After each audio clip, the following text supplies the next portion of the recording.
El título de esta sección es Tome su cruz y sígame. Lo que quiero estudiar en esta sección es responder la pregunta: ¿qué es ser cristiano? ¿Qué es ser discípulo de Cristo? Porque, queridos hermanos, ser cristiano no es venir a la iglesia. Ser cristiano no es estar activo en un ministerio o simplemente decir que Jesús es el Hijo de Dios. Por eso es tan importante poder recordar, y quisiera despedir el Evangelio de Marcos recordando justamente el pasaje que está en el centro. El pasaje que está en el centro, justo en el medio de Marcos, es en el capítulo 8, donde Jesús va a explicarnos qué implica seguirle, qué implica ser un discípulo de Él. Hermanos, lo que tenemos en este pasaje no es un llamado para, esto no es cristianismo avanzado. Este pasaje no es para aquellos pastores o misioneros. Dios no tiene un doble estándar en el que hace un llamado a pastores y un llamado a la iglesia. Es un solo estándar, es un solo llamado y lo tenemos aquí. Y en este pasaje tenemos tres secciones que serán los tres encabezados del sermón. En primer lugar, Jesús revela su identidad. Él les va a preguntar a sus discípulos: ¿quién dice la gente que soy yo? ¿Qué dicen ustedes? Jesús les va a revelar su identidad. El segundo encabezado es: Jesús no solo le revela su identidad, sino también su obra, lo que Él iba a hacer, el plan maestro, el epítome de su obra redentora, que no lo vieron venir. Y número 3, Jesús revela una invitación gloriosa, diciendo: si alguno quiere venir en pos de mí. Así es que tenemos estos tres encabezados esta mañana: su identidad, su obra y su llamado. Su llamado. Veamos en primer lugar su identidad. Versículo 27. Salieron Jesús y sus discípulos por las aldeas de Cesarea de Filipo, y en el camino preguntó a sus discípulos diciéndoles: ¿quién dicen los hombres que soy yo? Ellos respondieron: pues unos Juan el Bautista, otros Elías y otros algunos de los profetas. Entonces Él les dijo: ¿y vosotros quién decís que soy? Queridos hermanos, la pregunta más importante de la vida es: ¿quién es Jesús para usted? Esa es la pregunta más importante. No es quién es Jesús para su papá, para su abuelo, para su tío. La pregunta que nadie puede evadir es: ¿quién es Jesús? Para algunos, Jesús es un loco, un hombre que engañó a la gente. Eso es para los judíos hoy. En Israel, oficialmente Jesús es un farsante para los judíos que viven en Jerusalén. Pero para muchos Jesús es alguien que hizo algo que nadie le estaba pidiendo. Jesús murió por ti. Oh, bien por Él, pero yo no lo estaba pidiendo, dicen muchos. Pues lo que usted piense de Jesús es lo que marcará su destino eterno. Eso es todo. Y Jesús, cuando les pregunta: ¿y quién dice la gente que soy yo?, no es porque Jesús estaba preocupado porque qué opinan los demás. No sé si estoy llenando el estándar, no sé si estoy dando la talla, no sé cuántos likes recibí en el último post, en el último sermón. No. Jesús quería llegar al fondo del corazón y preguntarle: ¿y ustedes? Pero uno dice: bueno, le está preguntando a sus discípulos. Hombre, eso ya es algo muy conocido. Sus discípulos saben, sus discípulos saben quién es Jesús, entre comillas. Pero algo que encontramos, hermanos, es que a Jesús no le importa qué piensan los ateos de Él. No importa, no le importa qué piensan los paganos, sino Él quiere saber qué piensa su iglesia de Él. sus discípulos. Él no da por sentado que porque son sus discípulos o porque son sus apóstoles, tienen un concepto correcto. Él nunca da nada por sentado. Noten que las multitudes tienen un buen concepto de Jesús. Lo comparan con Elías, lo comparan con Juan el Bautista. ¿Y se ha dado cuenta que la multitud siempre tiene un buen concepto de Jesús? Cuando salimos a evangelizar y hablamos de Jesús, dicen, oh no, Jesús, no, claro, Jesús es el Salvador del mundo. No, Jesús es todo. Ah, ¿usted es cristiano? No, no. La gente siempre tiene un buen concepto de Jesús, hasta sus enemigos más acérrimos no tienen nada que acusar de Jesús. Pero eso no los convierte en cristianos. ¿Se imagina que usted lo comparen con Elías? ¿Se imagina que usted lo comparen con Juan el Bautista? A nosotros nos queda grande ese título, pero no a Jesús. Nadie se salva por tener un buen concepto de Jesús. Y Él les pregunta, ¿y ustedes? ¿Quién soy yo?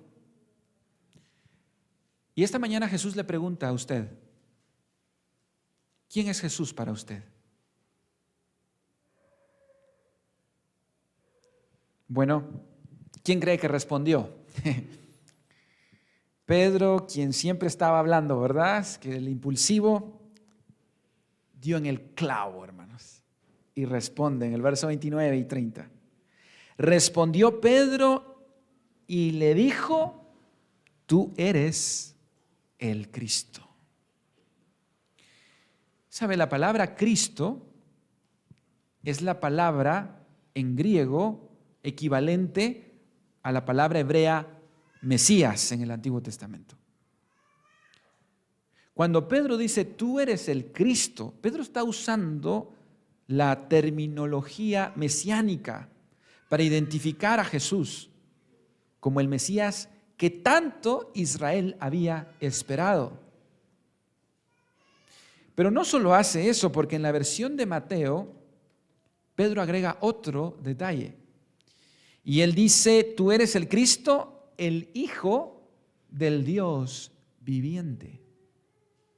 Y aquí, hermanos, él no está hablando en términos de que sí, yo soy hijo de Dios. Está hablando de que Jesús es de la esencia de Dios. O sea, en esa frase, Pedro está dando un derroche de teología y de doctrina. Hermanos, ¿en qué seminario había estudiado Pedro para saber que él era el Mesías y que él era el Hijo de Dios? Totalmente hombre, totalmente divino. En Ceteca, ¿en dónde estudió Pedro? ¿Él qué era, hermanos? Él no era teólogo, él era pescador. Él se dedicaba a remendar las redes. Miren, esto que está aquí, ni siquiera lo vieron los escribas, no lo vieron los sacerdotes. Aquellos hombres que leían la Biblia y leían la Biblia, pasaron de noche. Un pescador vio lo que muchas veces usted ni yo podemos ver. Qué interesante, hermanos. Porque ni los mejores teólogos del primer siglo pudieron ver lo que este pescador acaba de decir. Y que tan así que Jesús lo felicita y le dice, entonces le respondió Jesús, bienaventurado eres Simón, hijo de Jonás. ¿En qué seminario estudiaste? Disculpa. ¿Así le dice Jesús? No, porque no te lo reveló ni carne ni sangre, sino mi Padre que está en los cielos. ¿Sabe quién es el mejor maestro de teología y doctrina? El Padre. Usted puede pasarse, hermano, en ayuno y oración de todos los días leyendo de la A a la Z la Biblia. Si usted no pide que Dios le hable, usted está perdido. y yo estoy perdido. Y esta iglesia está perdida. Si Dios no abre nuestros ojos, aunque aquí estemos gritando, aunque aquí hagamos lo que hagamos, es inútil y vano. Porque es Dios quien puede abrir los ojos para ver lo que los hombres no pueden ver. ¿Está mal estudiar en el seminario? Por supuesto que no. Pero está mal pensar que podemos conocer a Dios por nuestro propio medio y por nuestro propio razonamiento y por tener los mejores maestros. Al menos que Dios abra nuestros ojos.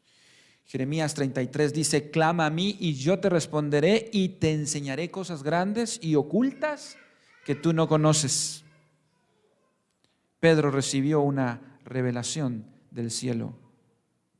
Jesús dijo: sobre esta roca edificaré mi iglesia.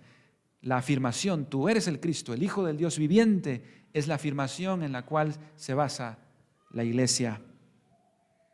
Y ahora Jesús, volviendo a Marcos, en su Biblia, verso 30, no solo les va a revelar su identidad, sino ahora su obra. Y aquí, hermanos, sí que no la vieron venir,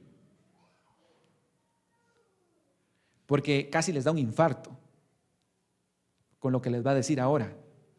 Acaban de hacer el descubrimiento más grande: tú eres el Cristo, el Mesías, el Hijo del Dios viviente. Y ahora Jesús les dice algo que los va a matar. Versículo 31. Y comenzó a enseñarles que le era necesario al Hijo del Hombre padecer mucho. ¿Cómo? Y ser desechado ¿por quiénes? Por los ancianos, por los principales sacerdotes y por los escribas. Y encima ser muerto y resucitar después de 3 días. Esto les decía claramente. Hermanos, para nosotros es fácil leer este versículo, pero para ellos casi les da un infarto, porque acaban de descubrir al Mesías. Y Mesías es sinónimo de gloria, es sinónimo de entonces. Por eso le preguntaban a cada rato a Jesús: ¿y vas a instaurar el reino? Y ya viene el reino, ¿se recuerdan? Y a cada momento le preguntaban, y Jesús resucitó y dice: y ya vamos a tener el reino. Hasta que Jesús le dice: miren, déjense de preocuparse por eso. Porque para ellos el advenimiento del Mesías era: romanos, les vamos a caer con todo, vamos a ser libres, vamos a ser independientes, se va a firmar la paz y volveremos esa gloria. Cuando Israel estaba gobernada bajo Salomón, vendrá otra vez. Vamos a vencer a nuestros enemigos y habrá prosperidad para la nación. Porque en verdad, eso es lo que promete la Biblia cuando el Mesías traerá su reino. Pero pasaron de noche. Isaías 53. Pasaron de noche que el Mesías tendría que sufrir. Así es que esto fue un balde de agua fría cuando el Mesías les dice: tengo que morir, tengo que ser rechazado. Y nada menos por quién, por los líderes religiosos. Eso era como, hay algo que no hace clic. Si los hombres más espirituales son los sacerdotes, si los hombres que más anhelan al Mesías son los escribas, los ancianos, ¿cómo es eso que ellos son los que te van a escupir, te van a rechazar? Ahora Él quiere revelarles, que es nuestro segundo encabezado, su obra. Hermanos, el golpe maestro de Jesús, el epítome, el clímax del plan redentor, la clave, la llave del plan redentor, era Jesús morir en la cruz. En cierta ocasión mencioné que Jesús, más que a predicar el evangelio, venía a ser posible que hubiera un evangelio que predicar.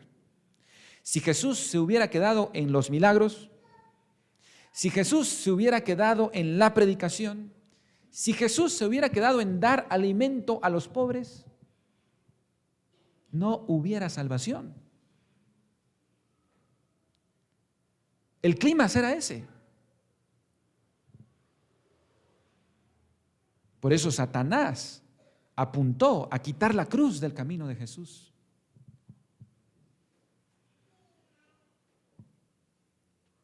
Pero hermanos, Él tenía que morir, esa es la base de nuestra salvación. Él tenía que tomar nuestro lugar. Jesús no vino solo para ser un buen ejemplo, Él vino para ser nuestro sustituto. Si tenemos a Jesús solo como nuestro ejemplo, nos va a despedazar, porque nunca llegaremos a ese nivel. Tenemos que verlo también, no solo como nuestro ejemplo, también como nuestro sustituto, quien tomó nuestro lugar, murió en la cruz para pagar nuestros pecados. Ese es el gran tema de los evangelios. ¿Recuerda esa frase? Los hombres quieren ser reyes, los reyes quieren ser dioses, pero solo Dios quiso ser hombre y morir por el hombre. A eso venía Jesús. Y esa fue su predicación. ¿Cuál fue la reacción de Pedro? Versículo 32, que sería nuestra reacción a la obra de Jesús. Esto les decía claramente, entonces Pedro le tomó aparte y comenzó a, ¿qué dice? La palabra reconvenirle es exhortarle, regañarle. Imagínense ustedes. Bueno, entendamos el contexto. Pedro acaba de dar en el clavo, ¿verdad? 100 puntos. ¡Wow! Pedro, bienaventurado. Pedro dijo, parece que yo me las puedo, ¿verdad? ¿No es cierto que cuando hacemos algo bueno se nos sube el mosh, verdad, hermanos? Y Pedro pues ya se sentía con confianza, ¿verdad? Para opinar. Parece que aquí tengo voz y voto, decía Pedro, ¿verdad? Y Jesús dice, miren, me van a matar. Y entonces Pedro dice, pide la palabra, y Pedro dice, disculpen, Jesús y yo necesitamos un momento aparte. Y Pedro hasta lo saca, interrumpe la predicación y dice, Jesús, necesito decirte un par de cositas, que yo tengo más experiencia en esto, así es que, ¿cómo vas a pensar? ¿Cómo se te ocurre? Hombre, tú eres el Mesías. Ahorita lo que toca es ir a darle palo a los romanos, nada de estar muriendo y que nos van a rechazar. Pedro, al igual que nosotros, queremos un evangelio sin cruz. ¿Y sabe qué? Nosotros también seguimos regañando a Jesús. Cuando Él permite la cruz, el sufrimiento, enfermedades, muerte. Cuando hay algo que no encaja en nuestros planes, decimos, Dios, ven para acá. Y peleamos, dejamos de congregarnos, dejamos el ministerio cuando Dios no hace lo que nosotros queremos. ¿Qué le responde Jesús a Pedro? Versículo 33 en su Biblia. ¿Le dice otra vez bienaventurado? No. Verso 33.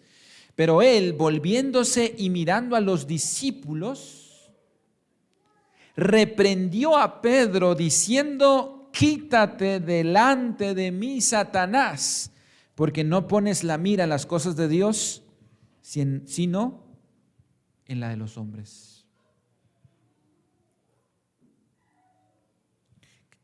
Quítate delante de mí, Satanás. Imagínese que el pastor le diga a usted así. Ya no llego a la iglesia, ¿verdad? Ya no llego a la iglesia. El pastor me ha dicho, Satanás, hermano, apártese de mí. Bueno, Jesús, imagínese que Jesús nos diga eso, hermanos. O sea, Pedro 100 puntos en la primera respuesta y Pedro es tan Pedro que en la segunda de una está abajo, ¿verdad? Así somos. ¿Por qué Jesús le dice, apártate de mí, Satanás? Porque Pedro estaba haciendo eco a las mismas palabras de Satanás en la tentación. Todo esto te daré si postrado me adorares. Satanás le estaba ofreciendo a Jesús un reino sin cruz.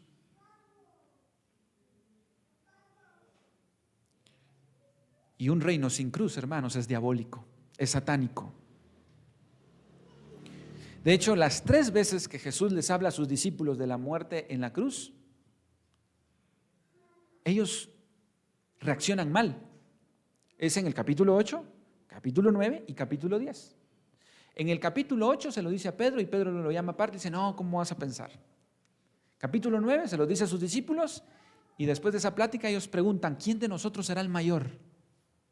Y en el capítulo 10 les vuelve a decir de la cruz y termina Jacobo y Juan, ¿será que nos podemos sentar uno a tu derecha y otro a tu izquierda? Jesús hablando de morir y ellos hablando de grandeza. Así es que eso nos lleva a nuestro tercer encabezado, el llamado de Jesús. Número 1, su identidad, Él es el Mesías, el Hijo de Dios viviente. Número 2, su obra, morir en la cruz. Pero ¿sabe qué? La invitación de Jesús también tiene una cruz. Versículo 34, nuestro último encabezado.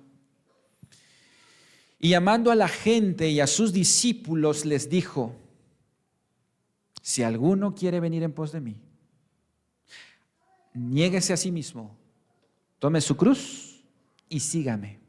Hermanos, ¿a quién le dijo esto? A la gente y a sus discípulos. O sea, hermanos, esto no es cristianismo radical, ¿verdad? No, esto no es radical, esto es básico. Este es cristianismo para principiantes. Si alguno quiere venir en pos de mí, y quiero terminar hablándoles de estos 3 elementos. Negarse a sí mismo. Segundo elemento, tomar una cruz. Y tercer elemento, sígueme. ¿Qué es ser cristiano? Negarse a uno mismo, tomar una cruz y seguirle. ¿Qué es ser discípulo? Negarse a uno mismo, tomar la cruz y seguirle. O sea, hermanos, que no es levantar la mano y listo. Son esas 3 cosas. No es solo reconocer, tú eres el Cristo, el Hijo del Dios viviente. Si alguno quiere venir en pos de mí, dijo Jesús, estos 3 elementos. Número 1, niéguese a sí mismo. Este es el mensaje que nadie quiere escuchar hoy, ¿cierto? Negarse a uno mismo eso no está de moda ni en el primer siglo ni en este siglo. Por eso, hermanos, no quería terminar Marcos sin recordarnos qué es ser cristiano. Porque como que esa parte se ha borrado del mensaje. Las invitaciones a Cristo son centradas en el hombre. Y lo que Cristo quiere es justamente lo contrario. ¿Y qué es negarse a uno mismo? Es la misma palabra que nos va a ayudar a entender lo que Pedro hizo al revés, cuando le dijeron, tú también eres cristiano, ¿verdad? ¿Y qué hizo Pedro? Negó a Jesús. Esa es la misma palabra. Pedro negó a Jesús, lo desconoció. Negarse a uno mismo es desconocerse a uno mismo. Es quitar de nuestra prioridad el yo, la egolatría, el estar enfocados en uno mismo. Si queremos seguir a Jesús, lo primero que tenemos que hacer es desconocernos a nosotros mismos. ¿Verdad que eso no suena políticamente religioso correcto, verdad? Porque lo que se predica es todo lo contrario, es animarnos al yo. De hecho, hermano, el texto dice, si alguno quiere venir en pos de mí, ¿sabe que nosotros le hemos dado vuelta a ese versículo? No, Jesús, tú tienes que venir en pos de mí. Mira, estos son mis objetivos este 2025. Así que Jesús, ven en pos de mí. No, hermanos, somos nosotros los que vamos en pos de Jesús. ¿Cómo empezamos este año? Preguntándonos, ¿qué quieres que haga, Señor? Quiero negarme a mí mismo. El término que se usa para esta sociedad hoy día es el término narcisismo. Esto viene de un personaje de la mitología griega que se llamaba Narciso, que estaba tan enamorado de sí mismo, tan enamorado, que se quedaba horas y horas viendo su aspecto físico en el agua. Y él estaba tan enamorado y se gustaba tanto que Narciso un día, queriendo acariciarse a sí mismo, se ahogó.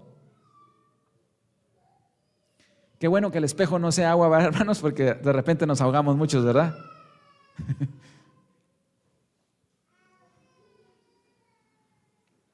Y Jesús viene a librarnos de Narciso y que nos neguemos a nosotros mismos. ¿Qué es negarse a uno mismo? Fíjese cómo le explica Jesús en este pasaje, capítulo 14, verso 25. Grandes multitudes iban con él y volviéndose les dijo: si alguno viene a mí y no aborrece a su padre y madre y mujer e hijos y hermanos y hermanas y aún también su propia vida, no puede ser mi discípulo. ¿Se dan cuenta, hermanos, por qué es tan importante recordar esto?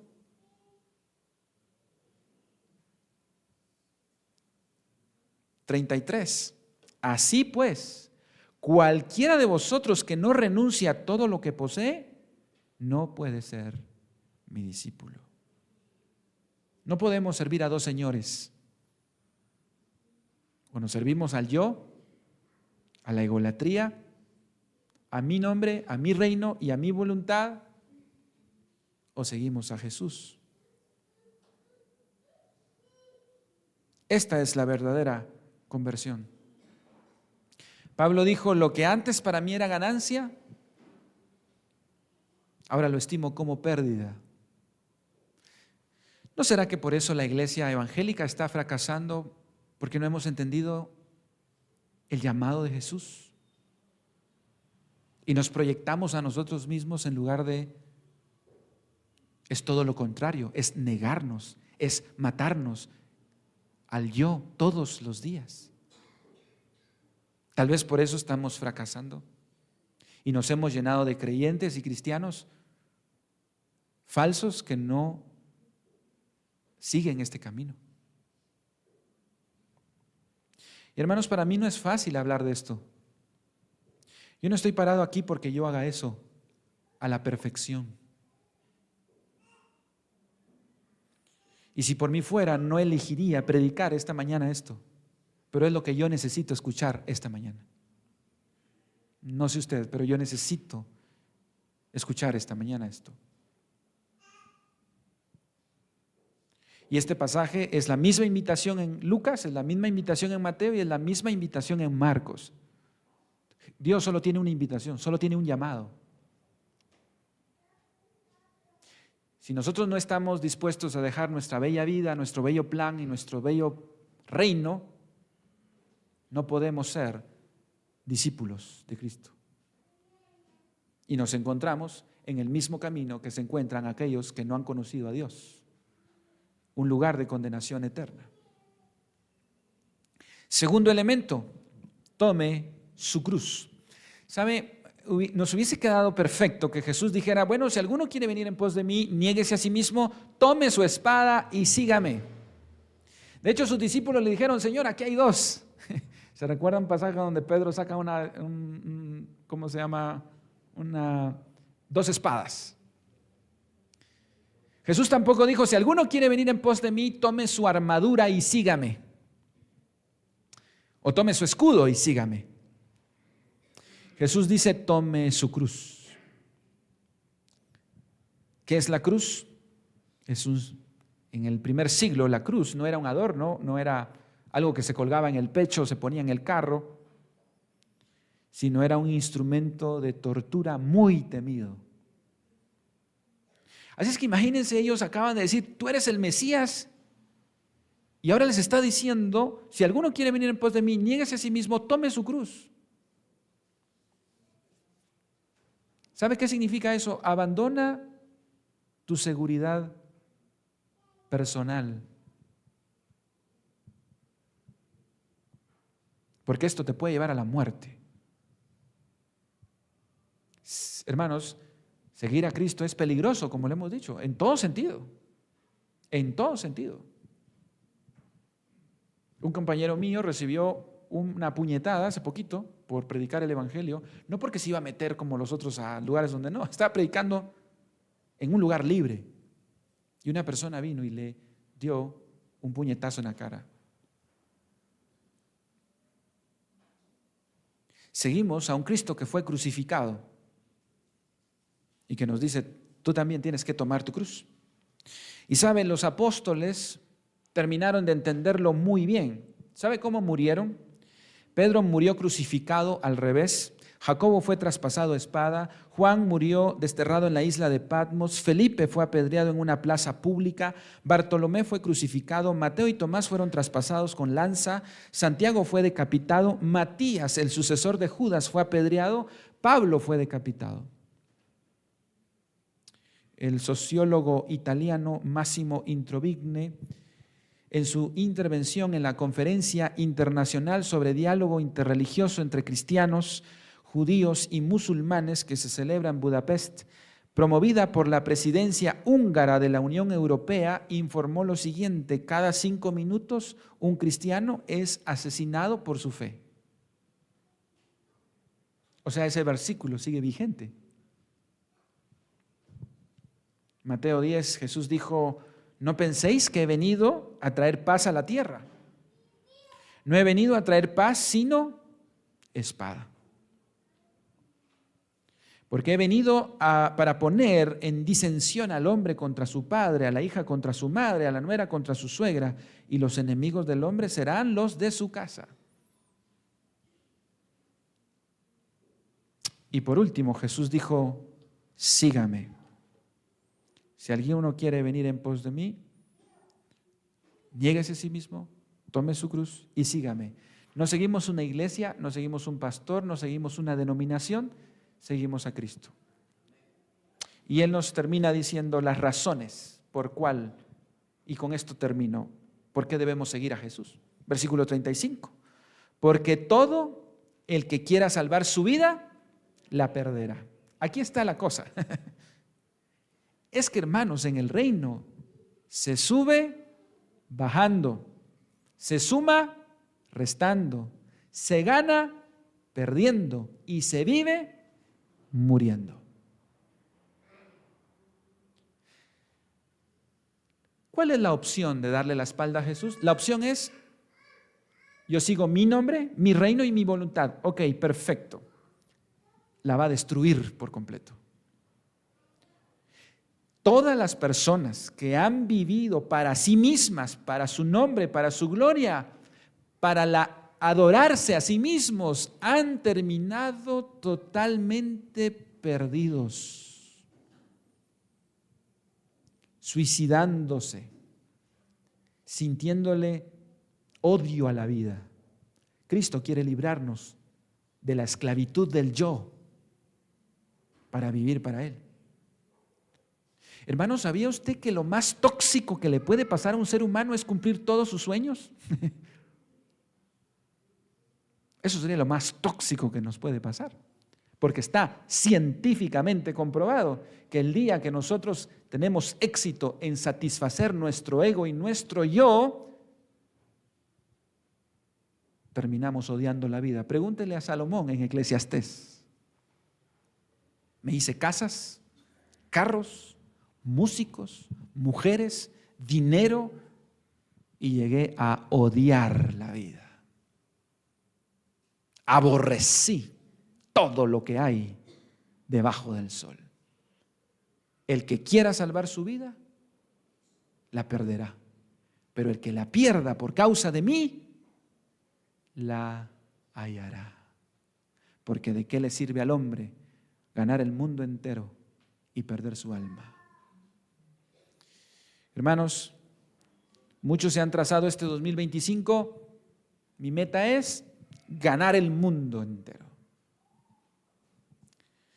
Pero si alguno quiere venir en pos de mí, dijo Jesús, niéguese a sí mismo, tome su cruz y sígame. ¿Quién quiere hacer eso este año? Que cada quien responda. Pero ese es el llamado de Jesús en Marcos y en Mateo y en Lucas. Y quería terminar sin antes recordarnos, hermanos, en qué estamos. ¿Qué es ser cristiano? Eso es ser cristiano. Que Dios nos ayude para tomar nuestra cruz todos los días y seguirle. Padre, qué gloriosa invitación, Señor. Porque quien nos está haciendo la invitación es nuestro amado Jesús. Es dejar esto por algo más glorioso y más hermoso. Padre, ayúdanos a poner nuestra mirada en Jesús. Ayúdanos, Padre Celestial, a poner nuestra mirada en tu reino. Ayúdanos a seguirte, a morir a nosotros mismos, Señor, a tomar nuestra cruz.